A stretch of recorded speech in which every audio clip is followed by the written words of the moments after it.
I'm Ariana Grande. Hi, I'm Cynthia Erivo. And you're listening to the Broadway Podcast Network. Visit bpn.fm to discover more.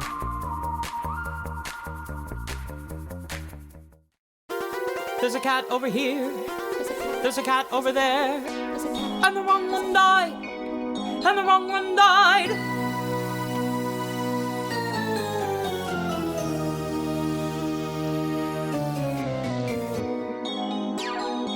Welcome to The Wrong Cat Died, the podcast breakdown of the catastrophe. I'm your host, Mike Abrams, and today we have another very fun episode. My guests today are extremely knowledgeable in the theater world. They're the co-hosts of Broadway World and the Broadway Podcast Network's Next Year Subyear and Broken Records.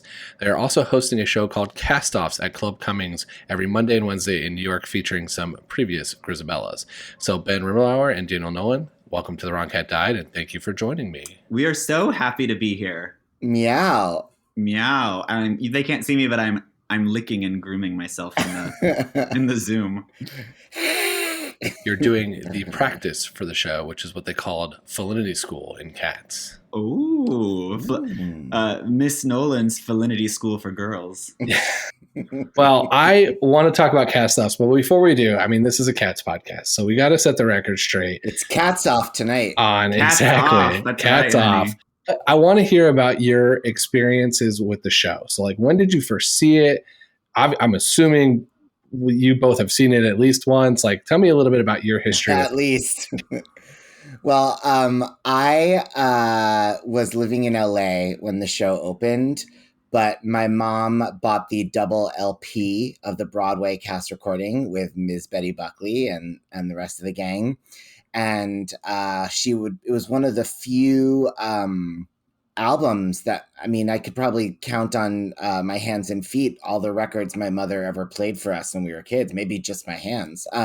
But Cats was one of them.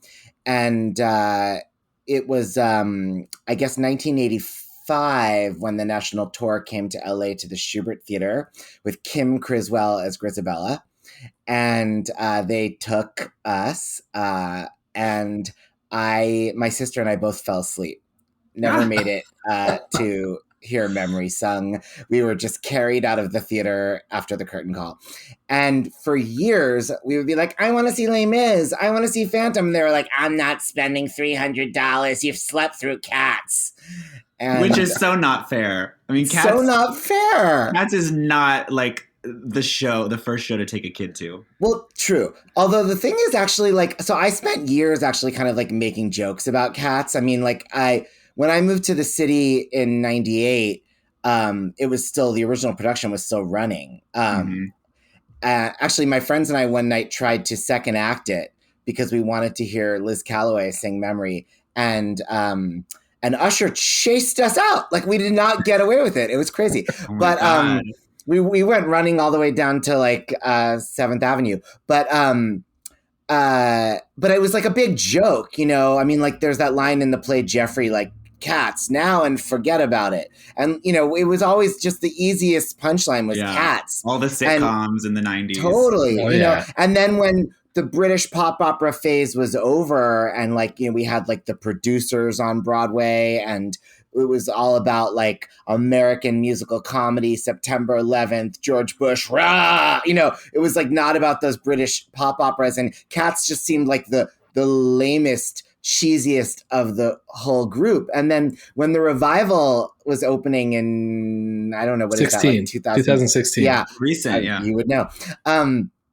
I got tickets only because my friend, rest in peace, the late, great, brilliant playwright David Bell, David wanted to go, and I knew I could get press tickets. And I really went just like as a joke. I was like, I'm probably going to fall asleep again, David. I had the best time of my life. I did not realize Cats is a musical comedy song and dance review. It is. I thought it was going to be like Jekyll and Hyde. It is not. It is a laugh and a half. I loved it so much. The only thing I didn't like was I thought the Grizabella was hideous. Not hit. She was beautiful. Was it? Leona Lewis. Leona Lewis, yeah. Beautiful to look at. But beautiful gowns. The worst acting I've seen on Broadway since Ricky Martin and Evita. And that says a lot.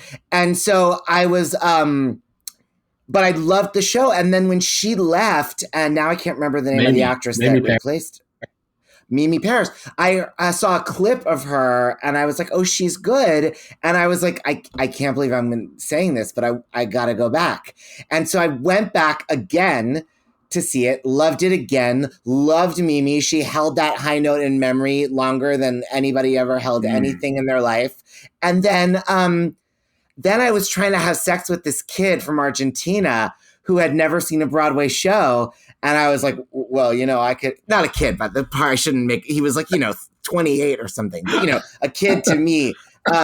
And he was like, I was like, what do you want to see? And he was like, Cats. And I was like, done and done. Wait, so this is the third time you're going now? Well, I went to see the revival a third time and I loved it all over again. I mean, absolutely loved it, soup to nuts. I mean, not to spill your personal tea, Benji, but I have to say this seems like a trend. I mean, last week, didn't you see another musical for the second time because some visiting 20-something wanted to see a show and you could get press tickets? Wait, what was that? When you took MJ. But that was different. MJ, I went in knowing what I was getting into. Yeah. I mean, MJ, I actually liked more when I saw it the first time than when I went back again. I almost wish I hadn't gone back again. And that was a weird situation. I thought you were talking about with Miss Saigon, but that wasn't to get laid. That was to take my cousin Linda from Long Island. Oh. But both cases, Cats and Miss Saigon, there were these pop operas that I'd been taking a dump on for decades. And now I went back and I was like, this show's great. I love it. I love everything about this story. So how old were you when you saw it as a kid, when you fell asleep? In 1985, I was either 8 or 9. Okay. We can get into this debate now. I have gripes with children that age seeing the show.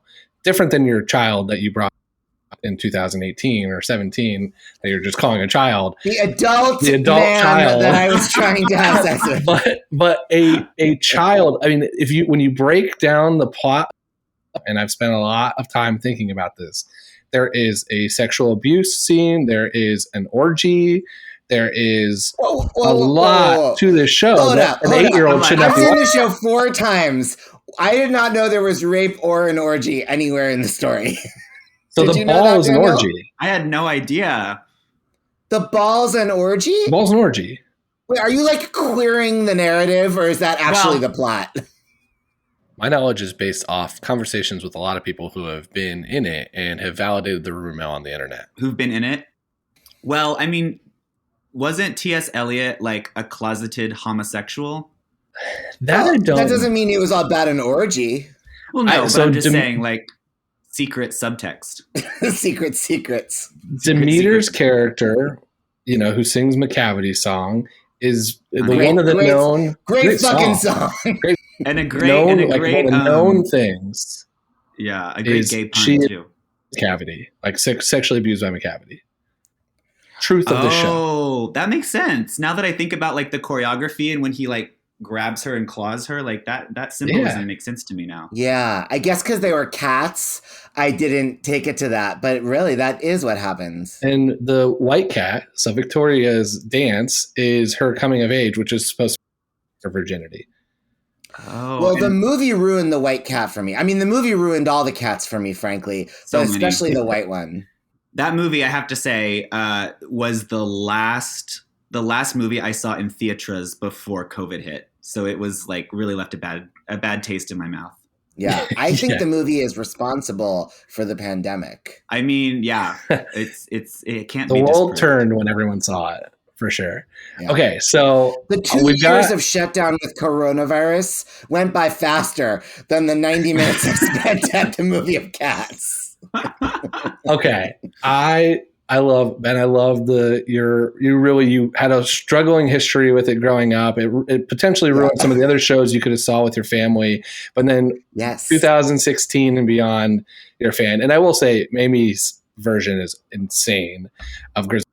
And I did also see Leona Lewis as a preview, and it was an experience. So that's all I'm going to say about that. All right, Daniel, your turn. I mean, she has a great voice. She has a great voice, and she's a beautiful woman. I mean, I'm not trashing everything about her. I mean, her song "Bleeding Love" had an iron grip on me in 2007. Oh, this is good to know. Yeah, it's a great song. Great song. Beautiful gowns. Well, my experience with cats was also as a kid, but I was, I want to say I was a little older. I was in 4th grade, I think. How old would that be? Like 11? To me, it's teenagers and above. If you were 15 or 16, you might have got some of the innuendos. But, if you saw it as an adult like I did, or, if you see it 13 or under, those are kind of really the buckets that I have for this. I was definitely 13 and under. But my sister and I, whenever the infomercial would come on TV advertising for the VHS of the production starring Elaine Paige. Oh, yeah. We would be like, Mom, get it for us. And, back then there was like barely an internet. So like my mom, ordered it from the TV and it arrived and we were for like $75, right? $75. It's so fucking expensive. You had to like pay extra for the box. So it arrived. And I mean, as you can imagine, it took us I think it took us 6 tries to finally get to act 2. We just kind of watched like the first few numbers like over and over again because it's a little boring for kids. And so we could never like get that far. So we'd either fall asleep or lose interest or turn something else on. And finally, just organically, it happened that we finally watched the whole thing and finished it. And I finally got to see Memory. And then I was obsessed. After I finally took the whole journey, I became really obsessed. And I was especially obsessed with the character of Jemima, who sings the little, the little memory whenever Grizabella, falls down and Jemima comes up and she's like, Jemima's been canceled. Turn your face to the moonlight. Really? Yeah, she's been renamed. To what's it called? Bombalurina or something? No, I forget what she's been renamed, but it's Syllabub it's been renamed. Syllabub, yeah. It's not Jemima Wait, has she anymore. really been renamed for real? Yeah. That was a long time ago, I think. Yeah. Because I didn't even before know. 2000. I didn't even, until you said that, Mike, I didn't even know that was why. I thought it was changed just like one of those because I didn't take it as like an Aunt Jemima. I thought it was like Jemima Kirk from Girls, a British Jemima. And is that not what it is? A more American name like Syllabub. Yeah. I don't know why they changed it or they canceled it. They have a history of changing some ensemble characters to change them. Just to change so it. Peter is the one I hate, which is the Gus Bustopher Jones ensemble character who was named in 2016 Peter. Because to your point, it's Syllabub and Rum Tum Tugger and Mustapheles and then Peter. Maybe that's why they renamed Jemima, was because it was too much of a real human name. Possibly. But they say that's Little Memory. So that's the song. That's the part that you're talking about is the Little Memory. Aww. Going into act 1. Daniel, we should do that duet sometime. Yes. Yeah, that would be great. We should do that at Betty Buckley. We'll be our own guest stars. We will. That's a good thing you said that because we lost one. we lost one. Anyway, but I love Jemima so much that, I mean, this really tells you the age I was living in, this was probably 2000 exactly. The VHS that came out in 98. Oh, I love your stats. So I would play the VHS on my TV and then I would get my little tape recorder and record that clip, Little Memory, because I loved it so much and I thought her voice was so beautiful. And then I would play it. I'd have my mom play it in the car and I would just play it over and over again, just horrible quality, like a cassette recording from a VHS TV combo. And anyway, and then one of my first cats that I had, we had many cats. We lived out in the country. And one of the first cats I had, I named Jemima after that cat. Yeah. Wow. But I've never seen it live. I've only seen... Yeah, I mean, I've only seen it on VHS, though. I did not see the revival, unfortunately. I did see the movie, unfortunately. Okay, so never live. It's touring right now, so you've got some time. We do. My sister and her husband saw it in Arkansas when it was touring through there. It was actually touring for my family in Indiana. My mom found the ticket. It was supposed to be there April of 2020, and so it did not make it because of the pandemic. But it was a stop or two away from making it there. So close. So close. We'll go on. It's 40 years in production. There'll be another version, I'm sure, to see. Love that you've seen the VHS. A lot of the guests I've had have burned through the VHSs. They watched it so many times, ruined. And it's pretty much excluding 2019's debacle, the one that people can reference. It's like the one version you can find. So it's actually after I saw live twice when I was starting to prepare for this podcast, I did watch that version. I found it, downloaded it on an iPad and watched it on a plane.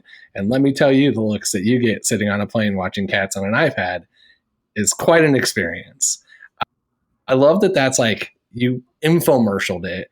You took a type of recording device to record it on a cassette tape and then played it in the car. Yeah, times was hard. Blast from a past. But that's a throwback right there in every sense of the. Totally. And I mean, I just remember they were really hanging their hat on Elaine Paige. Like that was like the big, they were like starring Elaine Paige, on like Channel 4 in Tecumseh, Oklahoma. I was like, great, whoever she is. But eventually that belt won me over. That's what Patti LuPone said too. I love it. Okay. That's all she said. I want to pivot to cast-offs because I want to hear a little bit about, I read a little bit about what you're doing, but tell me a little bit about what you're doing, how it's working, and then for anybody that's in New York, like how they can come. And then I want to play some of the games from it. A little I know about anything not Cats related. Well, we have had our podcast on Broadway Podcast Network for a few years now, called Broken Records. And that podcast evolved over the course of the pandemic in different ways. And one of the things we did was launch the live stream, which we're not doing anymore. But we had a weekly live stream called Next Year, Some Year, and which was honestly mostly just a way for me and Daniel to hang out when we were really in social distancing mode. But we made a lot of friends around the world on BPN and Broadway World when we were doing it. And that's where we developed some of the games. And then Daniel had the brilliant idea to to launch a live stage version basically of the live stream. And it was actually perfect for us because we had already we had gotten a booking to do a live recording of Broken Records in Provincetown the summer of 2020 that was canceled when those venues were closed and moved to 2021. And so we decided instead of doing a live podcast recording in front of an audience, we would do that as like a tryout for what we were planning to start at Club Cumming in the fall.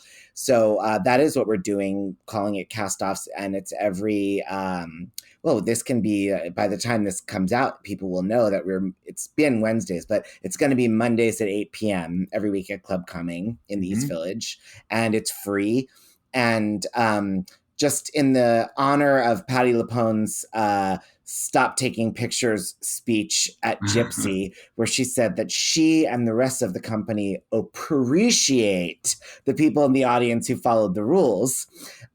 We, since the days of our live stream, have a segment called Appreciation Station, where we pay tribute to great artists and things that we love, usually in musical theater adjacent. And so every week of our show Cast-Offs, we do appreciate someone or something.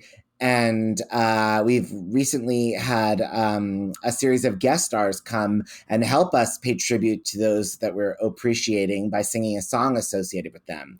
And we've got some great ones coming up, including, as we discussed, the original Tony-winning star of Cats, Ms. Betty Lynn Buckley, the greatest Grizabella that ever walked the earth.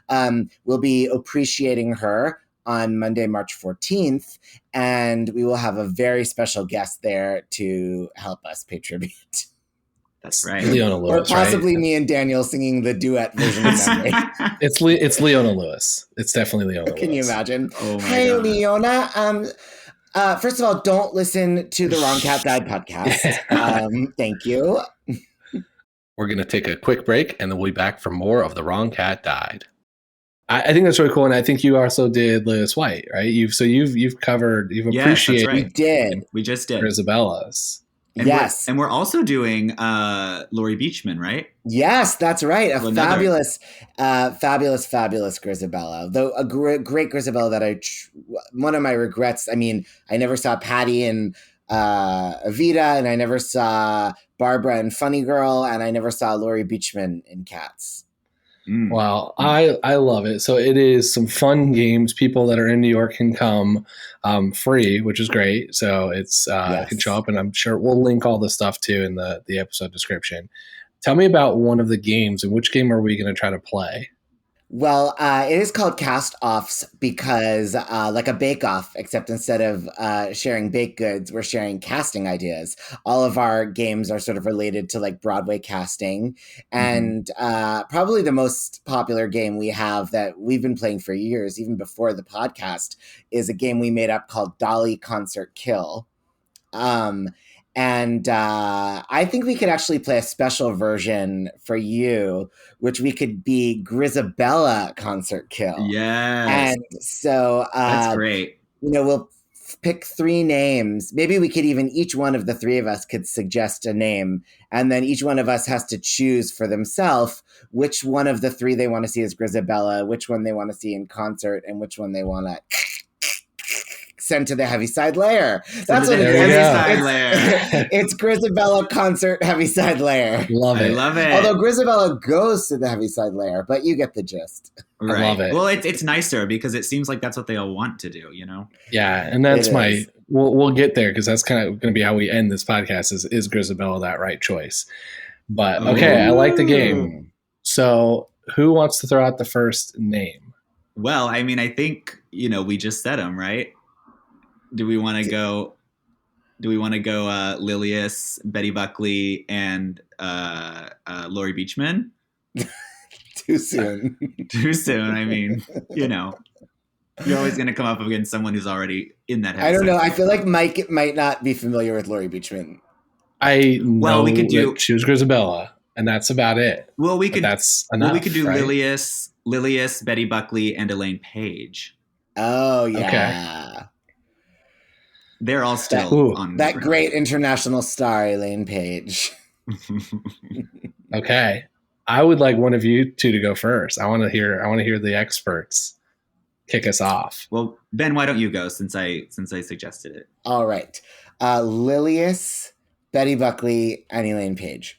Well, God, it's hard because I'm definitely killing Elaine Paige. You can start with that. She can go on the ultimate final Brexit. Yeah, honey. It's a really tough call between Lilius and Betty because, obviously I want to see Betty in her iconic role, but I also have to say that Betty is one of my all-time favorite concert performers. Some of her albums, oh my God, her live albums, Betty Buckley, An Evening at Carnegie Hall, and Betty Buckley, the London concert are so thrilling. They're up there with Judy Garland at Carnegie Hall. And actually, to give Betty a plug, coming out this week is a new album on Palmetto Records and wherever music is streamed. Betty Buckley sings Stephen Sondheim. And some of the tracks are new, but most of them are from all her Sterling Records albums from the 90s that never were released on streaming. From the fall. Including many tracks from those 2 I just mentioned. So everybody should check that out. But of course, it's Sondheim, so there's no cats there. So it's like I want to see Betty in concert, but I also want to see. I think I have to see Betty as Grizabella because there's just no. It's like Patty and Evita, also where I reject Elaine Paige because. And you know it when you see Betty sing Memory, that it's like everybody else, no tea, no shade. I told you how much I loved Mamie in that revival, but it's like everybody else is kind of like singing the song. They could be on American Idol, and Betty just like, she does that thing where she squats down on the ground, even from the beginning when she like sticks her hand out and like fingers in cat formation. And it's thrilling. She takes you back to the Winter Garden in 1982. And then Lilius White is always thrilling. And to see Lilius in concert is never less than goosebumps. So that would be my choice. And once again, in case it wasn't clear, I would kill Elaine Paige. Wow. So, okay, this is very well thought through. So I love it. Daniel. Well, do you want me to answer the same one, or Ben, do you want to give me one? Do you have any other burning? Sure. I always do. I mean, I would love to get your option. Okay, for you, Daniel, I would like to hear choice between. So it's Grizabella concert, Heaviside Layer. So your choices will be Liz Calloway. Okay.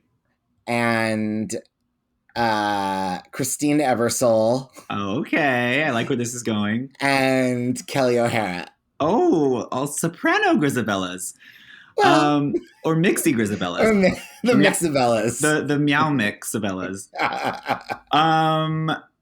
Oh, this is good. Wait, did Christine ever play Grizabella? No, although I do feel like I've heard her sing Memory, but I might be making that up. Yeah. I don't think Because she was in the Andrew Lloyd Webber Kennedy Center Honors, but I think she sang As If We Never Said Goodbye, and Betty Buckley and Sarah Brightman did our Syllabub Jemima version of Memory. Oh, that's amazing. I mean, Sarah Brightman as a cat named Syllabub is my everything. She's a Syllabub. She's a Syllabub for sure. She's a silly bub. Okay. She sings my favorite version of McCavity, though, I will say. She is so crazy. I'm obsessed. But she's with like a jazz broad when she sings McCavity. Yeah, honey. Those cat eyes of hers just streaming out. All right. Liz Calloway, Christine Eversole, and Kelly O'Hara. Ooh. Okay. I want Christine as Grizabella because of the acting. You know, I think she's so good at interpreting and delivering an 11 o'clock number, and I think she will really make it poignant and make it really devastating, and then give you the full arc. And she will make the most of her 12 minutes on stage. Kelly O'Hara, I love her for her voice, so that is who I want to see in concert, because that no one's voice can thrill me quite like Kelly's. She has a true gift, and I would love to see her at Carnegie Hall, somewhere where she can really just sing all the soprano songs I want her to sing. And then Liz Calloway, she can go up to the Heaviside Layer. Maybe and maybe she and Anne can do a two-hander up there. Have you two ever talked through how, you're a great duo here, and the psychology behind how, Ben, you were just like, here's who I'm killing first. And Daniel, you're like, hey, let me walk through my other reason. I have to kill one of them. Have you unpacked that? But it is very Elaine Paige specific. Okay. There are definitely some people you could say that would trigger Daniel into homicide mode before he cast anything. Absolutely. Okay. We all have our kill triggers. Okay. Now, who are my three people? I mean, well, let's make it interesting. Yeah. How about Sutton Foster? You know who that is, right? I do. Okay. And Idina Menzel and Kristen Chenoweth. Okay. The new gen. And so I've got Wicked. The new gen is 50. The newer than Betty Buckley gen. Yeah. The kids. Yeah. Okay. I'm more Daniel in the sense that I'm going to work my way to a process of elimination Heaviside Layer. You got to work your way to the kill. Yeah. So I think I would like to see Idina Menzel do Grizabella because I think that that's just such a powerful belting song. And that's kind of where the Let It Go and some of the stuff in Wicked, I think would be really cool to see that version. Yeah. Good choice. I don't know enough about Sutton Foster's musical chops, so it's going to be process elimination. That I'd rather see Kristen Chenoweth's. I saw her in Glee years ago. I think she can. I know a little bit from that. I think that's the concert I want to see. And then Sutton Foster is just process elimination. She's going to get on the tire and she's going to go up to the Heaviside Layer. Yep. That works. I think those are the good choices. Yeah. Okay. Let's switch gears here, and you're going to play a little bit of my game now, where we're going to do a couple Cats rapid fire questions before we debate this important question. So my first question for both of you two is, if you were in the show, if you were a cat, which track would you want to perform? I mean, I would want to perform, I know who Ben would want to perform, and that's who I want him to perform. Thank you, darling. I would want to perform Monkey Strap. Is he like the main like little like, leader cat? Mm-hmm. The narrator. Because he doesn't have to do a lot of like heavy dancing. Like I would never want to be like Rum Tum Tugger or Mistopheles or the Railway Cat because they have like really dance heavy songs. Yeah, they have F that. I would do Monkey Strap, and I would have some things in my contract saying that like I can move but not dance. But I would change, as to gay it up a bit, even more than T.S. Eliot already did. I would change my name to Jock You Strap. I mean, I don't know if you need to. Monkey Strap already sounds like gay fetish gear. I mean, so many of these names do. I mean, if you think about it, they all sound like gay slang, like Rum Tum Tugger, Rumple Teaser. Hello, yes. Griddlebone, Griddlebone. You're killing me. I mean, it's like give my Griddlebone a Rum Tum Tugger till I Bustopher Jones in your cavity. Stop it. Oh my God. The crazy thing is the gayest one is Skimbleshanks the Railway Cat, but those are gay names. You are right. Isn't it Mistopheles?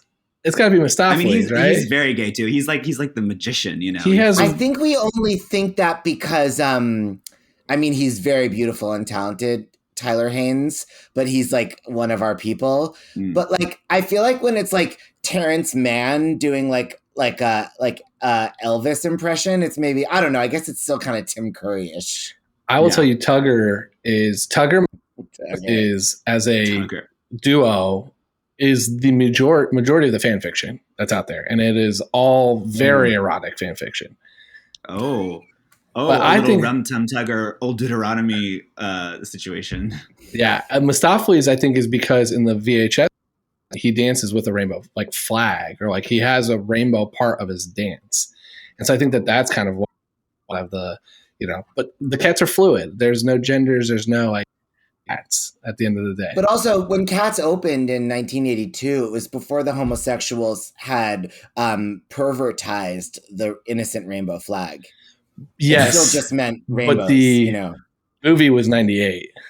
And so that's when I don't think it's in the stage production. I think they added it for the movie.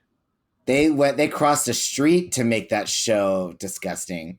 Yeah. But the movie also has some like fake lightning in his dance that they added in. So, that's the high effects they got in 98. My God. They added some lightning, but they couldn't fucking add shadows on those feet. Oh, no. This was the new movie had plenty of other issues in itself. This was the 98.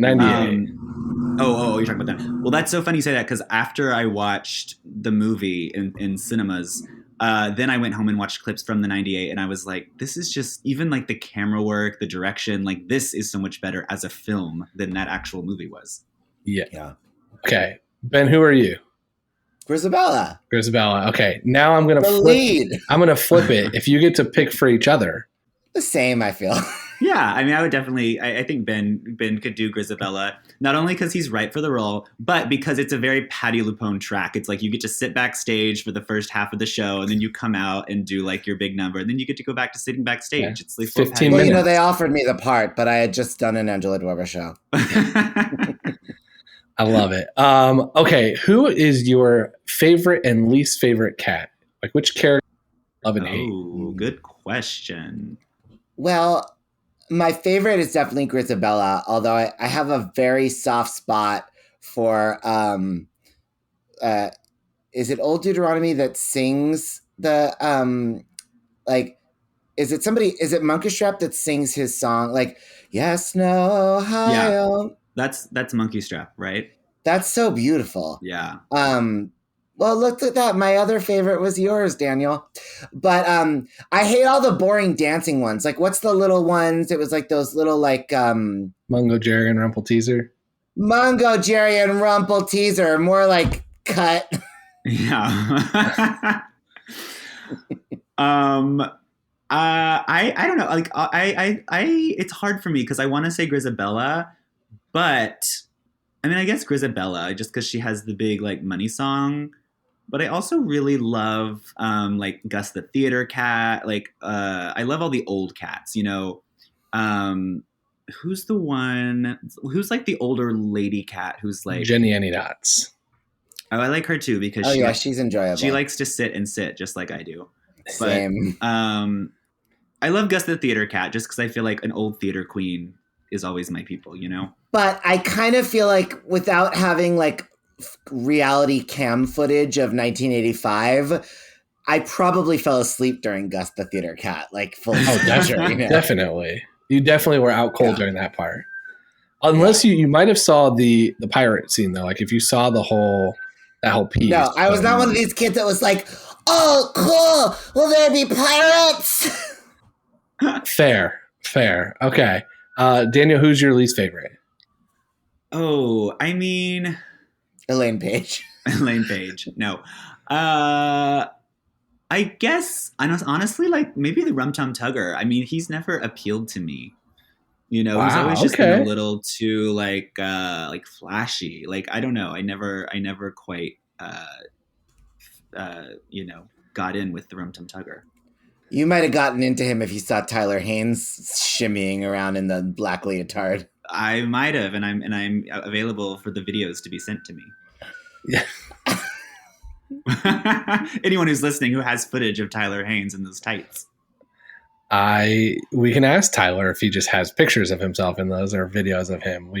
He's been a guest. He's been a great guest. Just have him send his whole phone. We'll sort through. I'm like, can you just send me your album? I'll do the sorting. It's no big deal. No need to go curate. I'll have my intern do it. His name is Rumple Teaser.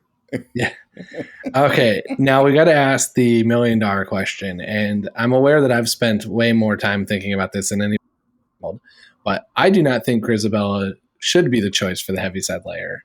I feel they're going to argue for her. Here, do you think she was the right Jellicle choice for the Heaviside Layer? And if not, who are you going to defend or argue for? What isn't the criteria just as being like who most deserves to like have the life?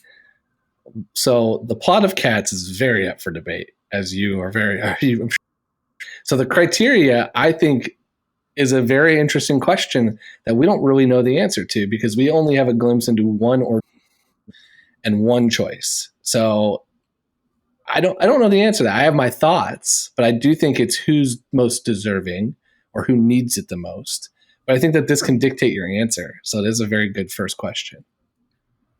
Well, she's most deserving because she was a great star who was important in the cat community and has been completely cast aside and treated like crap. I mean, it's just because she's a woman because, Gus the Theater Cat, like he's been cast aside, but he can still like teach and work in summer stock. And he's like in the Actors Fund Zoom with Seth Rudetsky. But Grizabella's just like, people just spit at her in the gutter, So she needs it and she deserves it because she has the best voice. Totally. I mean, Gus the Theater Cat is probably like, doing episodes of Star Trek or something. And Grizabella can barely get like a Murder, She Wrote episode in here and there. Yeah. But you're telling Betty. Okay. Now, do you think there's part of the rumor is that Grizabella left the tribe to do some bad things and is coming back, and that's why they don't like her. So does that change? Isn't it? Don't you think it's a little slut shamey though? Because like, she's wearing like the fishnets and the fur coat, and so she kind of has like this woman of the night vibe. And I feel like that's glamour cat, like a taxi dancer. And I feel like it's very like Handmaid's Tale whenever, she's walking up and they're all like, rare, and they're like outcasting her. They're casting her off, you might say. And Game of Thrones also. Game of Thrones, it's like they're like, blessed be the fruit, like, but like away with you because you embarrass us because of your choices. So I feel like Grizabella went and, was a stripper or whatever. And now she's coming back to be accepted by her home tribe and they are not having it. You know who embarrasses me because of their choices? Enough about Elaine Paige. Enough about Elaine Paige. We've moved on. But I don't know. I mean, I don't want to shit on your whole thesis, but I do think Grizabella is deserving because they're making up for how they've treated her. The whole reason I've brought people on is to try to argue for her. I do think but I think there are questions that you have to ask. And I think, Ben, you asked the first one, which is what is criteria? And then I think, Daniel, you asked a really important one too, is what happened when she left that we don't really know.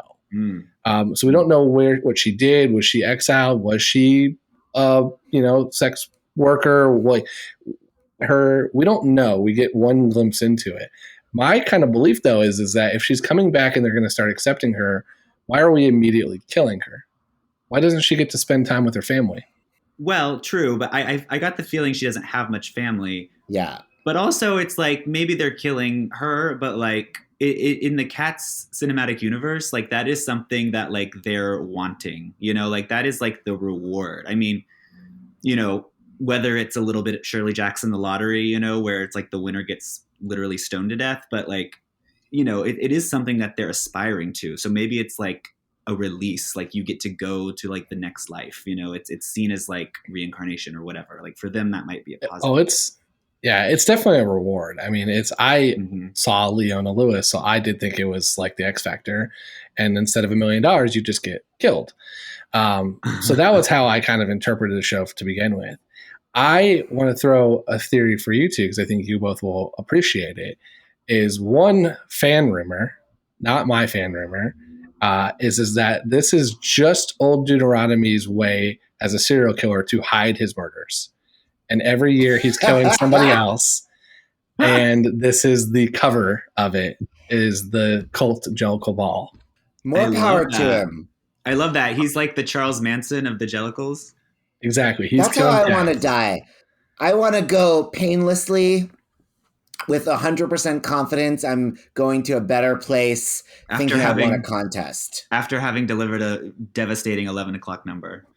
Yeah. Exactly. It's the showstopper to end. And then, although it doesn't end, as the new movie really hammered home, is that there's a showstopper and you're going to get just like Judi Dench is going to talk to you and break the fourth wall for 5 more minutes to end the movie.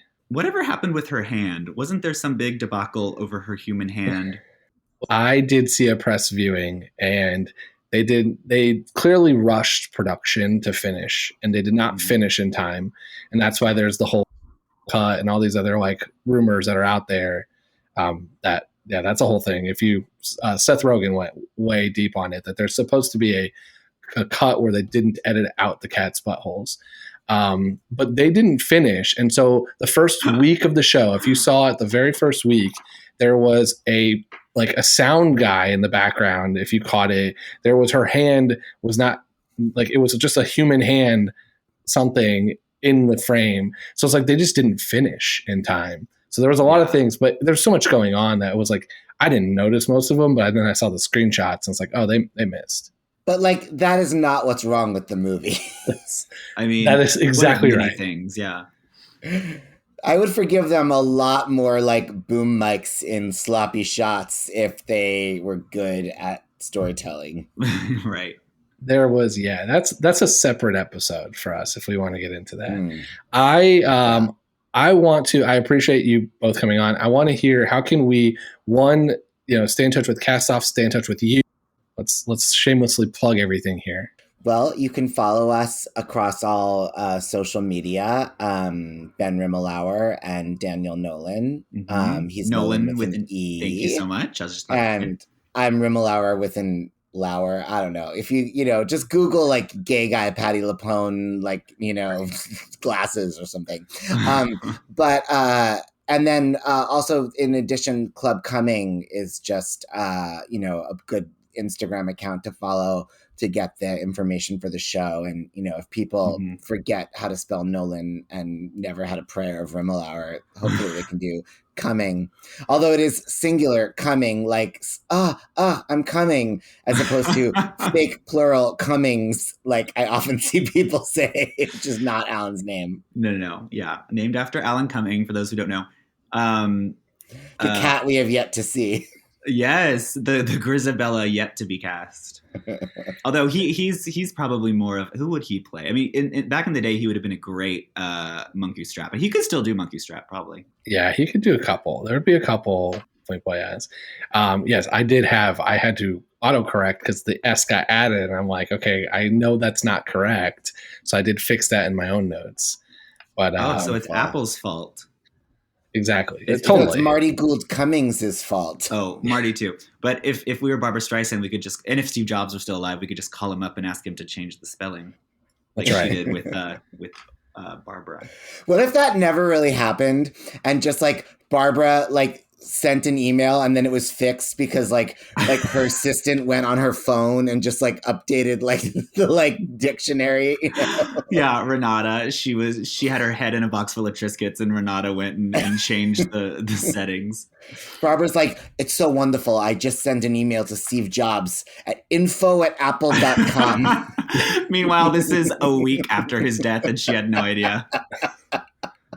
Love it. Absolutely. We will also link everything in the description for everyone that's too lazy to try to guess the spelling. Oh, I forgot it myself. I know, sometimes.